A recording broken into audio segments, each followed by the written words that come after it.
हाल ही में जब सुशांत सिंह राजपूत की फिल्म छिछोरे रिलीज हुई थी तो उस फिल्म में वे सुसाइडल थॉट से किस तरह डील करा जाए ये मैसेज देते हुए दिखाई दे रहे थे।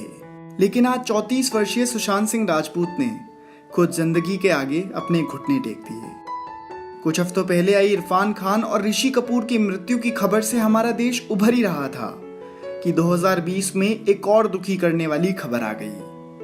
14 जून 2020 को सुशांत सिंह राजपूत ने अपने घर में फांसी लगाकर आत्महत्या कर ली और अब वो हम सबके बीच नहीं रहे। सुशांत के जीवन से हम बहुत कुछ सीख सकते हैं क्योंकि उन्होंने अपने जीवन में बहुत संघर्ष कर इस मुकाम को हासिल किया था। जीत की खातिर बस जुनून चाहिए, जिसमें उबाल हो ऐसा खून चाहिए।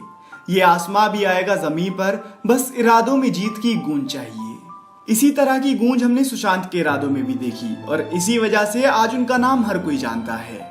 आज की इस वीडियो में हम MS Dhoni the untold story और काइपोचे जैसी सफल फिल्मों में काम करने वाले सुशांत सिंह राजपूत की जिंदगी की कहानी जानेंगे कि किस तरह से उन्होंने मुकाम हासिल करा। सुशांत सिंह राजपूत का जन्म 21 जनवरी 1986 को बिहार के पटना में हुआ था।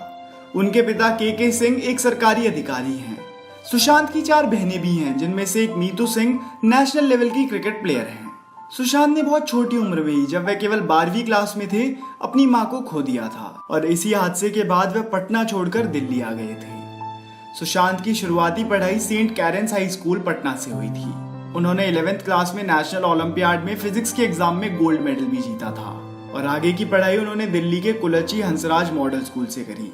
उसके बाद इंजीनियरिंग कॉलेज में एडमिशन लेने के लिए उन्होंने JEE की तैयारी करी और JEE मेंस के एग्जाम में बहुत अच्छी रैंक स्कोर करी। इसके बाद उन्होंने दिल्ली टेक्निकल यूनिवर्सिटी से मैकेनिकल इंजीनियरिंग की पढ़ाई करनी शुरू करी, लेकिन एक्टिंग और थिएटर में बढ़ते इंटरेस्ट की वजह से उन्होंने अपनी इंजीनियरिंग पूरी नहीं की। इसके बावजूद भी सुशांत पढ़ाई में काफी अव्वल थे। इस वजह से वे कई एग्जाम्स में बिना पढ़े ही पास हो जाते थे।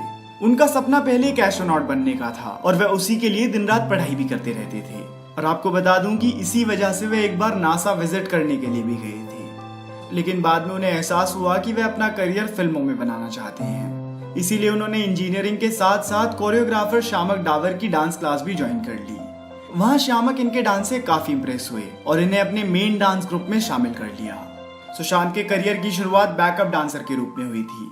दोस्तों, आपने अवार्ड शोज में जो स्टेज परफॉर्मेंसेज होती हैं, उनमें आपने देखा होगा कि एक्टर्स के पीछे एक पूरा डांस ग्रुप परफॉर्म कर रहा होता है। तो सुशांत भी अपनी इंजीनियरिंग के पहले 2 सालों में इन्हीं डांस ग्रुप्स में डांस किया करते थे। 3rd ईयर की पढ़ाई पूरी करने के बाद सुशांत ने अपनी इंजीनियरिंग छोड़ दी। सुशांत को 2006 में हुए कॉमनवेल्थ गेम्स के एक स्टेज शो में ऐश्वर्या राय के साथ परफॉर्म करने का भी मौका मिला था और उन्होंने फिल्म फेयर अवार्ड्स में भी कई बार डांस किया हुआ है। सुशांत को स्टार्टिंग में एक्टिंग करने की इंस्पिरेशन शाहरुख खान से मिली। मुंबई आने के बाद उन्होंने एक डांस ग्रुप के साथ भी परफॉर्म करा, जिसको फेमस कोरियोग्राफर आयशे लोबो ने ट्रेन किया था। इसके बाद उन्होंने यहाँ एक थिएटर ज्वाइन करा और वहां बहुत काम करा और शायद यही कारण रहा कि वे एक हार्ड वर्किंग एक्टर बनने में सफल रह सके। उन्होंने फेमस एक्शन डायरेक्टर एलन अमीन से मार्शल आर्ट्स की ट्रेनिंग लेनी भी शुरू कर दी। यहीं पर उन्हें सबसे पहले बालाजी टेलीफिल्म्स की कास्टिंग टीम ने नोटिस करा, जिसके बाद उनके करियर की शुरुआत किस देश में है मेरे दिल टीवी शो से हुई, जिसमें उन्होंने प्रीत जुनेजा का किरदार निभाया था। लेकिन उस शो में उनका रोल जल्दी ही खत्म हो गया। हाँ, लेकिन इसमें भी सुशांत ने पूरी कोशिश की कि लोगों तक अपनी पहचान पहुंचा सकें।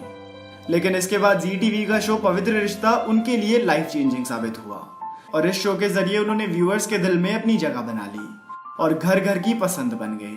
सुशांत ने रियलिटी शो जैसे जरा नच के दिखा 2 और झलक दिखला जा 4 में भी हिस्सा लिया।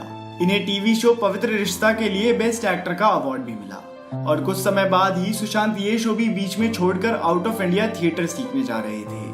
लेकिन उससे पहले उन्होंने अभिषेक कपूर की फिल्म काइपोचे का ऑडिशन दिया, जिसके बाद इन्हें फिल्म में मेन रोल के लिए सिलेक्ट करा गया।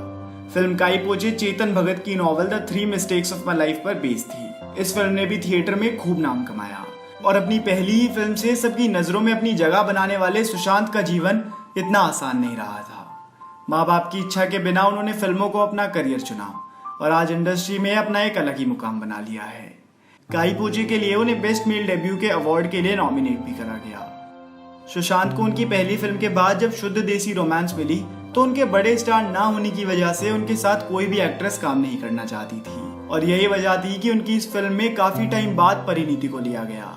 लेकिन धीरे धीरे इन्हें वो पॉपुलैरिटी मिलने लगी और साथ में कई फिल्में भी मिली जैसे पीके, MS Dhoni the untold story, राबता और केदारनाथ। और सुशांत ने टीवी को अलविदा बोलते वक्त ये डिसाइड कर लिया था कि अगर वह फिल्म इंडस्ट्री में नहीं हिट हुए तो वह फिल्म सिटी में कैंटीन खोल लेंगे और खुद ही शॉर्ट फिल्म्स बनाने लग जाएंगे। लेकिन थैंकफुली उन्हें वह काम नहीं करना पड़ा और फिल्म इंडस्ट्री में उन्होंने अपना टैलेंट दिखाकर ये साबित कर दिया कि जितना कठिन संघर्ष होगा, जीत उतनी ही शानदार होगी।